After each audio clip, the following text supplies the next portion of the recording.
Arestado ang isang high-value drug personality sa ikinasang search warrant operation ng mga otoridad dakong alas 9 ng umaga nito lamang September 3, 2025 sa Barangay Botobot Norte, Balawan, La Union. Kinilala ni Police Major Jean Michael M. Algo, hepe ng Balawan Municipal Police Station, ang suspect na Elias Bato, residente ng Barangay Botobot Norte, Balawan, La Union, ay tinuturing na high-value individual sa talaan ng mga otoridad. Ayon sa isinagawang operasyon, nasamsam mula suspect ang 12 heat cell transparent plastic sachet na naglalaman ng inihinalang shabu na may kabuang bigat na tinatayang 15 na gramo.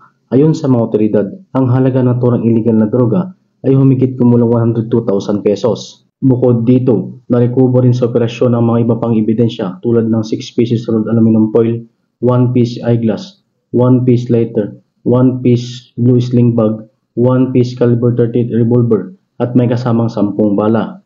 Ang lahat na nakumpiskang ebidensya ay sinalalim sa tamang dokumentasyon at inventaryo. Samantala, ang suspect ay kasalukuyan sa kustodiya ng Balawan PNP at maharap sa kasong paglabag sa Republic Act 9165 o ang Comprehensive Dangerous Drugs Act of 2002 at RA 10591 o ang Comprehensive Firearms and Ammunition Regulation Act. Mula dito sa Ilocos Region, ako po yung Police News Network Correspondent, Patrolman Dennis Carinal, alagad ng batas, tagataguyod ng Balitang Pulis.